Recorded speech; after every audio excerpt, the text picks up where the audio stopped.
The single most important thing that you can do to get better AI content is not better prompts. It's adding your brand context. It now has a voice, it's got a point of view, even a set of color palettes that it will default to. But the problem still is none of it is yours. So on the left, you've got competent AI content that could belong to anyone. And on the right, two of my own assets that I've created. And you can tell they're mine before you read a word. And importantly, I feel like they're me too. So the issue is that Claude doesn't know who you are by default. So by the end of this video, you'll have 3 files to fix that. A brand document like this one, a voice profile so good that you'll wonder why you hadn't done it sooner. And from that point on, everything you produce sounds and looks like you. So you do the work once and it pays back for a long time. So let's get started with the voice segment. So AI content is now sounding quite good. It's competent, but not personal. And even if you don't know it yet, you speak in a very personalized way. From the word choices you use, the pacing, the filler words. And I only came to realize this about myself when I started filming and then transcribing my own videos for my own brand voice. You might have something basic already set up that gives you a few voice rules, but what we need to do is actually extract your values and the way that you think to make it even more personalized and the opinions sound like yours. Now the brand voice has to live as a file that Claude can read every single time. So we've got voiceprofile.md, which sits inside our brand context folder. So what we've done is basically turn this process of extracting your brand voice into a skill that you can use today. And it is the marketing-brand voice skill. And the original came from a member of the Agentic Academy. So he posted a brand voice playbook that he'd been using for his own writing, and the responses he was getting were ridiculously good. So I tried it for myself, iterated on it, and then turned that playbook into a skill so that anyone in the community could run it. And I'm going to run it now as if I'm setting up a new brand voice from scratch and show you a sample of the kind of questions it asks as you go through. And I'll show you where to get these skills for free later on in the video. So we're going to run the / command just to make sure it works, marketing brand voice. And we're going to say, help me create my brand voice. Now we've got several different modes. We can import existing brand voices. We can extract it from our raw content, so paste in samples, or we can build it from scratch. So say you're starting fresh or your existing content is already generic and AI generated. And actually what we want to do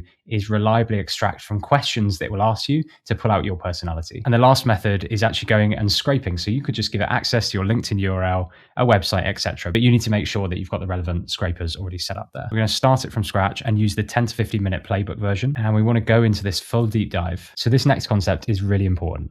80% of your brand voice is dictated by your personality. So it's the stance you take on things. So it's going to ask you things like, do you have an anti-corporate stance? Like what annoys you most about how business is done in your industry? So this is about taking a unique angle and what do you actually represent when you want to talk to your customers or your audience? So I prefer in detail, real examples versus fluffy demos. When someone comes to you with a problem, how do you naturally respond? So I'm pretty collaborative. It's going to go and use Claude's Ask User Questions feature to actually prompt you to answer multiple choice questions or paste in certain bits of samples as you go through. In real conversations, are you more, I'd say I'm gentle but truth-telling, but also explain through examples. So I'm going to say 2 and 3. And then it starts to ask you things about your actual story. You know, what's your professional background? And you can just extract and pull this from various different places. But you start to get a picture of how it's building up your personality first. Then if you don't have an ICP or a positioning.md file already existing, then it's basically going to go through and try and understand your strategic framework. So it will go through and ask a series of questions about your clients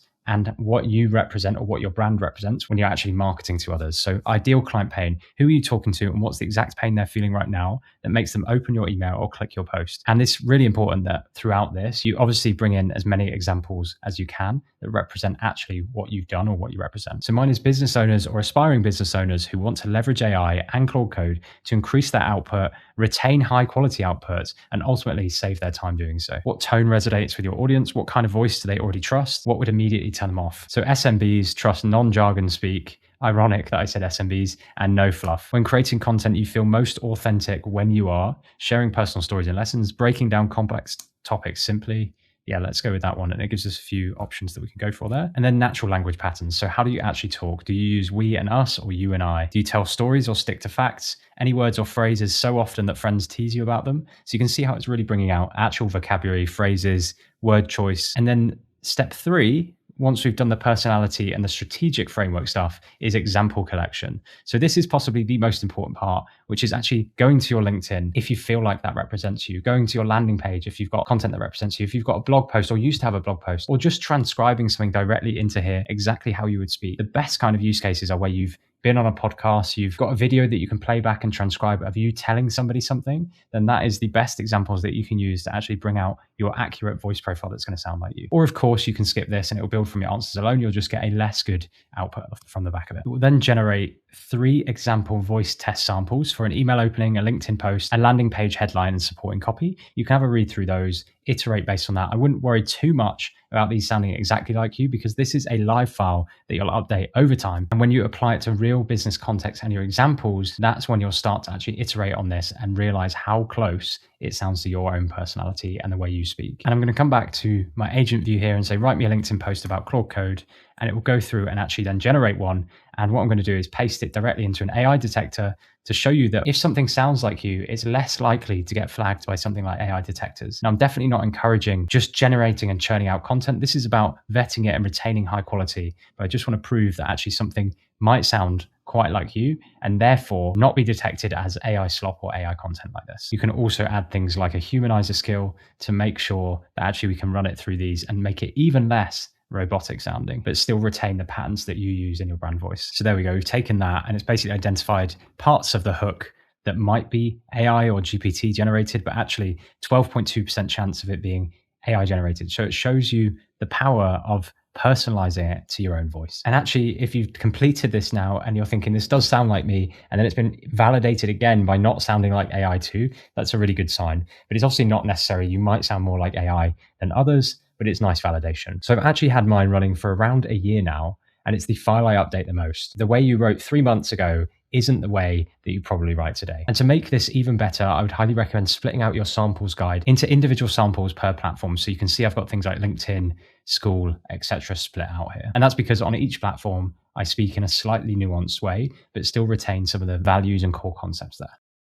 So that's the end of the first one, voice. And voice is obviously how you sound. And the body of work is what you think and why you think it. So this is going to eliminate a lot of the work that you have to do when you're talking to AI day to day, because it's going to inherently understand the things that you talk about and the way or the opinion you have on those things. But before we get to that, YouTube tells me that 97% of you watching this video right now are not subscribed. So head down below and hit the subscribe button if you're getting value from this. You can also grab the free skills that I've included below in the link in the description. So the body of work you can think of as the foundational concepts that you find yourself talking about again and again on social media to your friends. So if, for example, you were on a podcast, these would form the foundations of how you'd actually answer the questions you were asked. And all these thoughts in here should be thoughts that you're continuously developing over time about your topic area or your area of expertise. So this is much easier to write than doing the brand voice document. And I've also given the prompts down below in the links, but we've basically got a find your body of work process here. It's not a specific skill, but all you need to do is actually prompt Claude to read this document and develop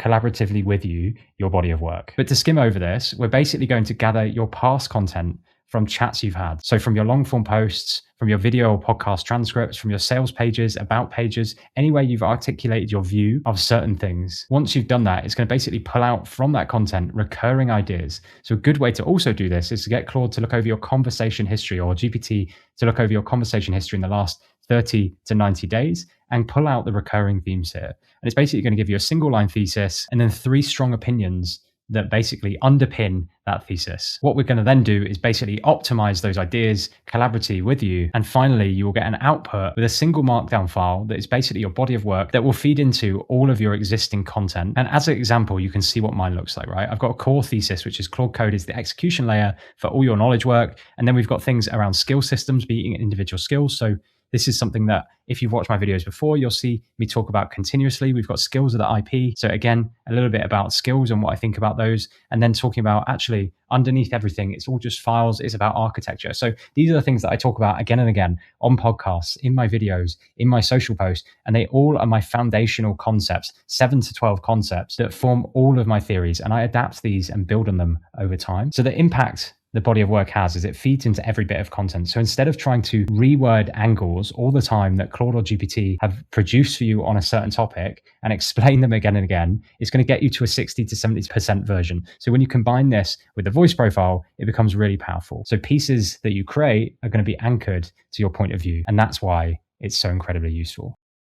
So up until this point, we've been talking about everything that impacts stuff that we write about. We decided to take it one step further and wanted a coherent look and feel about our brand. So this is what most people associate with brand, right? Every visual asset should feel variable, but still consistent. It should still engage the audience by having that variability, but actually it looks like our brand feel. People recognize our posts because there's a consistency about them, the colors, the fonts, the way we use graphics, etc. And for this, we wanted to reverse engineer best practice. So I actually went out and paid for a branding agency to do this piece of work for me, and then reverse engineered that process into a skill. Now, this skill is one available as a paid extra inside our Agentic Academy community. So if you're impressed by the results and you want to get one of these that produce you a brand book and feed that then into all of your visual assets, say your LinkedIn posts, your Instagram reels, your short form to long form content, the slides you generate, if you want all of that, then you can grab that as a paid extra. But if you just want to actually work out the logic and copy exactly what I've done, then I'm going to show you the logic behind every step. So it's useful to start by showing you what you'll end up with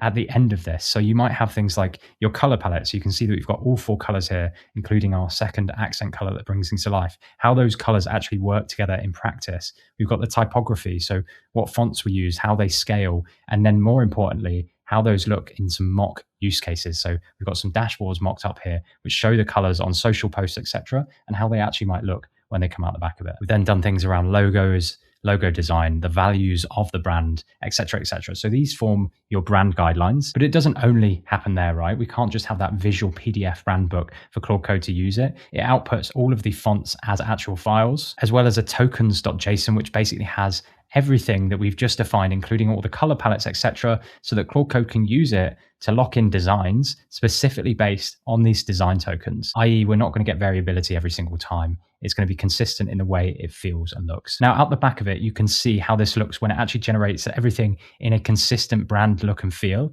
across different things. So this, for example, is a carousel generator for LinkedIn and Instagram that you can see has that consistent look and feel throughout individual slides, but also the variability. So when you apply this brand visual design system to specific other skills like a LinkedIn carousel creator, it injects those tokens and makes sure that we build templates around your visual identity. And based on the visual references we give it, it will spin up various templates. So let's go through and run it. So it's marketing visual identity skill. We'll just tell it to create an identity for us. And you can speed this up if you already have design tokens, for example, in place. And it's obviously found my existing one already. So given it a brand name of Simon Scrapes, and it's setting up the mock directory structure, which basically has a folder for templates. So like I mentioned, if we're connecting this to things like LinkedIn carousels, then we're actually going to create templates from our visual references. So it's going to ask us for a bunch of visual references that represent our brand and therefore pull it in. It's also created the visual identity folder where it will store our fonts, our headshots, logos that we often use, and tokens. And you can see right now that tokens is very empty because we've not mocked up any of this. So all we're doing is effectively getting it to create these files and folders and then feeding them into relevant skills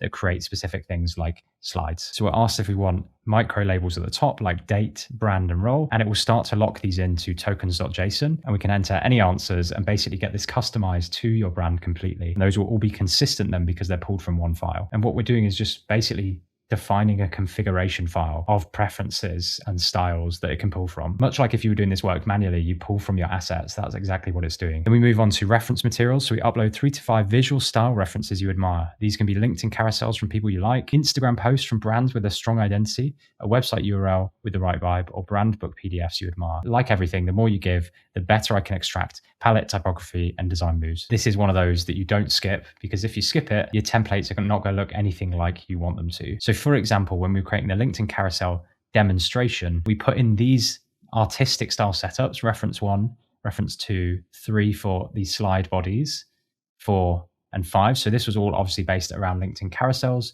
We can split out different designs and different styles there. Off the back of it, it was then able to actually create from the reference something that fairly similar representation. And this won't be exactly how it produces it every time, but what it will do is take this slide and adapt it based on that. So that's one that's like our body, but we also have things like the hero image. So we've got the reference image there, and we've obviously turned it into a semi-template that we can take and adapt. Now, what it would do is actually replace the key elements inside this visual. So it will replace the Claude, it will replace these guys, and it will replace all of the text, etc. Next, we upload our logo, and what we do is just add all of these to the visual references folder and tell it exactly what they are. Will you personally appear in the post? Like you can pull an avatar, a cover photo, and it will basically pull from those headshots. So you saw earlier where it pulled my headshot and added it into a LinkedIn carousel. And you can even add an existing brand book PDF that you can extract from, landing page screenshots, Figma palettes, custom fonts, anything you want to personalize it with.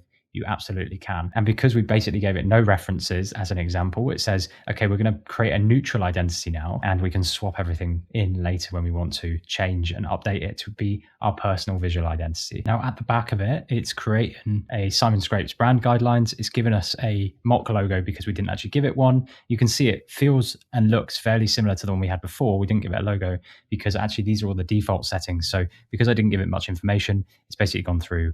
And apart from fonts, which it asked us, want to use Geist, it's basically come through and used the same default color palette, etc. But either way, we've got some brand guidelines out the back of it, and now it will be mocking up things like templates for LinkedIn carousels, etc. in the background that can then get injected into any of the skill systems that we use with it. So all your thumbnails, your carousels, your slides, your ad creatives will all be recognizably the same brand without you having to sit there and actually art direct each one of these, because all of the information, all of the design tokens, like the masthead, the headlines, the fonts, etc., will all get pushed into every visual output that you produce. So together, you've got three files. You've got voice, which is how you sound. You've got body of work, which are the thoughts and opinions you have and angles on those topics. And then you've got your visual identity. So you just need to build all of these once. And then every output that Claude produces from that point sounds and looks like your brand. So you can create this for your personal brand. You can create this for your business brand. You can create it for both. And I guarantee you, this is going to make you stand out in a world of AI slop. So next video, I'm walking you through actual examples of what this system produces in terms of the LinkedIn carousels. So you'll see for different topics how consistent the outputs get when that foundation of your design system is in place. Thanks for watching. See you in the next one.